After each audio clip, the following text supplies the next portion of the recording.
로마서 1장. 정말 신학적으로 가장 강력하고 또 탄탄한 논증 중 하나라고 할 수 있죠. 인간의 상태를 정말 날카롭게 진단하고 그에 대한 유일한 해답을 딱 제시하는데요. 오늘 이 시간에는 그 논리의 흐름을 한번 차근차근 따라가 보면서 과연 이 오래된 텍스트가 오늘 우리에게는 어떤 의미를 던져주는지 함께 파헤쳐 보겠습니다. 우리가 보통 좋은 소식, 그러니까 복음에 대해서 많이 이야기하잖아요. 그런데 말이죠. 이 좋은 소식이라는 게 도대체 어떤 문제에 대한 해답일까요? 바로 이 질문이 로마서 1장 전체를 꿰뚫는 핵심이라고 할 수 있습니다. 왜냐하면 해답이 얼마나 대단한지 알려면 문제가 뭔지부터 정확하게 알아야 하니까요. 로마서는 그 해답을 맨 처음에 딱 던져주고 시작합니다. 복음은 그냥 좋은 소식이 아니라 믿는 모든 사람을 구원하는 하나님의 능력이다. 이렇게 선언하죠. 여기서 능력이라는 단어, 이거 정말 중요합니다. 왜냐? 이렇게까지 강력한 해결책이 필요하다는 건 우리가 마주한 문제가 우리가 생각하는 것 이상으로 심각하고 어쩌면 절망적이라는 걸 암시하는 거거든요. 네, 그럼 지금부터 그 근본적인 문제가 도대체 뭔지 한번 진단해 보겠습니다. 로마서는 인간의 문제가 어디서부터 시작됐는지 아주 명확하게 짚어줍니다. 자, 이 부분을 한번 보세요. 이게 진짜 핵심이거든요. 로마서가 딱 짚어내는 인간의 가장 큰 문제? 그게 그냥 우리가 하는 도덕적인 실수? 그런 게 아니라는 겁니다. 그것보다 훨씬 더 깊은, 더 근본적인 문제. 바로 하나님을 하나님으로 인정하지 않는 바로 그 태도. 여기서 모든 비극이 시작된다고 말하는 거죠. 아니 그럼 하나님을 알 방법이 없었는데 어떡하냐 이런 핑계를 댈 수도 있지 않을까요? 로마서는 아주 단호하게 아니라고 말합니다. 왜냐하면 이 아름다운 창조세계, 그 엄청난 질서와 광대함 속에 하나님의 영원한 능력과 신성이 너무나 분명하게 드러나 있다는 거예요. 그래서 누구도 나는 몰랐다 이렇게 말할 수 없다는 거죠. 그래서 이 텍스트가 말하는 첫 번째 실패, 모든 문제의 출발점은 바로 이겁니다.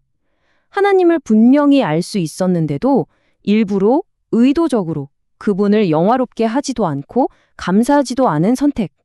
바로 이 선택이 모든 문제의 시작이라는 겁니다. 그런데 이 첫 번째 선택이 여기서 끝나면 좋겠지만 그렇지가 않습니다. 마치 도미노가 쓰러지듯이 이 하나의 불순종이 연쇄적인 타락을 일으키는 이른바 죄의 나선을 만들어내죠. 어떻게 무너져 내리는지 그 과정을 한번 보시죠. 이 흐름도로 한번 보실까요? 와, 정말 체계적이지 않나요? 보세요. 모든 게 딱 하나에서 시작돼요. 감사하지 않는 마음, 여기서부터입니다.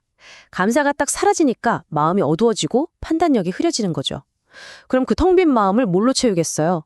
하나님이 아닌 다른 것, 우상을 숭배하게 되는 겁니다. 일단 그 기준이 무너져 버리면 윤리나 도덕이 무너지는 건 시간 문제죠. 그리고 제일 무서운 마지막 단계, 뭔지 아세요? 이 모든 게 더 이상 죄라고 느껴지지도 않는 상태가 되어버린다는 겁니다. 정말 끔찍하죠. 인간이 이렇게 의도적으로 외면할 때 하나님은 그럼 어떻게 반응하실까요? 여기서 로마서 1장은 정말 충격적이고 중요한 표현을 3번이나 반복해서 사용합니다. 바로 하나님께서 그들을 내버려 두셨다 이 말입니다. 그 첫 번째 결과는 바로 더러움에 내버려 두셨다는 겁니다. 여기서 내버려 둔다는 건 그냥 모른 척 방관한다는 뜻이 아니에요. 오히려 인간이 스스로 선택한 그 길이 얼마나 파괴적인지 그 결과를 온전히 겪도록 허용하신다는 의미에 가깝습니다. 그리고 텍스트는 이 표현을 또 한 번 강조합니다. 이 반복은 절대 우연이 아니겠죠. 인간의 잘못된 선택과 그에 따른 결과가 얼마나 필연적인 패턴을 그리는지 보여주는 아주 강력한 문학적 장치인 셈입니다. 그리고 이어지는 두 번째 결과는 부끄러운 욕심에 내버려 두셨다는 겁니다. 아까 봤던 그 타락의 나선이 이제 더 깊고 어두운 곳으로 쭉쭉 내려가는 게 보이시죠? 그리고 마지막 세 번째 반복입니다. 이 강력한 선언을 통해서 텍스트는 이제 인간 타락의 최종 단계, 그러니까 생각과 판단의 근원 자체가 완전히 망가져버리는 상태로 우리를 이끌고 갑니다. 세 번째 결과는 그 상실한 마음대로 내버려 두사 합당하지 못한 일을 하게 하셨다는 겁니다. 이건 이제 생각하는 기준, 판단하는 기준 자체가 다 망가져서 뭐가 옳고 그른지 분별할 능력마저 잃어버린 상태를 말하는 거죠. 자, 여기서 내버려 두셨다는 말의 진짜 의미를 정확히 아는 게 아주 중요합니다. 이건 뭐 하늘에서 번개를 내려서 벌을 주시는 그런 적극적인 행위라기보다는요, 오히려 인간이 그렇게나 원했던 하나님 없는 자유의 결과가 어떤 건지, 그 끝이 어딘지 남김없이 똑똑히 경험하도록 그냥 허용하시는 것에 가깝습니다. 이 모든 과정을 거치고 난 후에 인류는 그럼 어떤 상태에 이르게 될까요? 로마서는 그 결론을 정말 단호하게 내립니다. 그 결론은 바로 이 숫자입니다. 0. 이게 뭘 의미할까요? 하나님 앞에서 인간이 그래도 저는요 하면서 스스로를 변호할 수 있는 변명의 가짓수를 의미합니다. 로마서의 논리를 따라가 보면 우리에게는 변명의 여지가 단 하나도 없는 완벽한 실존적 파산 상태에 놓여 있다는 거죠.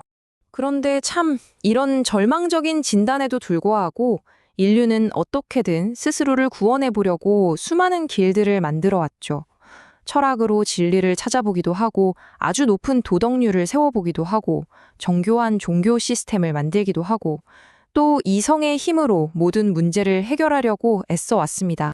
하지만 로마서 1장의 이 논리에 따르면 이 모든 인간적인 노력들은요, 아픈 증상을 좀 완화시킬 수는 있어도 병의 근본 원인을 치료할 수는 없다는 겁니다. 그래서 결국 이 길들은 구원으로 이어질 수 없다는 결론에 이르게 되죠. 자, 이렇게 인간이 만들어낸 모든 가능성의 문이 쾅 닫혀버린 이 절망적인 상황에서 우리는 다시 처음으로 돌아가게 됩니다. 유일한 소망, 바로 복음입니다. 바로 이 문장이 로마서 1장의 모든 논리를 하나로 딱 묶어주는 결론입니다. 인간의 상태가 이토록 절망적이기 때문에 구원은 오직 믿음으로만 가능하다. 이게 바로 로마서 전체를 관통하는 핵심 메시지인 거죠. 역설적이게도 인간의 완전한 무능력이 하나님의 전적인 은혜가 들어올 자리를 만들어주는 셈입니다. 결국 생각해보면 로마서 1장의 이 냉혹하고 철저한 진단은요, 그 자체로 목적이 아닙니다. 이건 바로 뒤에 이어질 정말 놀라운 은혜의 복음을 위한 거대한 무대를 까는 작업이었던 거죠. 나쁜 소식이 얼마나 나쁜지 깊이 깨달아야만 좋은 소식이 정말 얼마나 좋은 소식인지 비로소 알 수 있으니까요. 오늘 내용을 이 질문으로 한번 마무리해볼까 합니다. 어쩌면 인간의 절망이 깊어지만 깊어질수록 오히려 희망의 빛은 더욱 밝게 빛나는 것일까요? 로마서 1장은 바로 이 역설적인 진실에 대해서 우리에게 깊이 생각해보라고 도전하고 있습니다.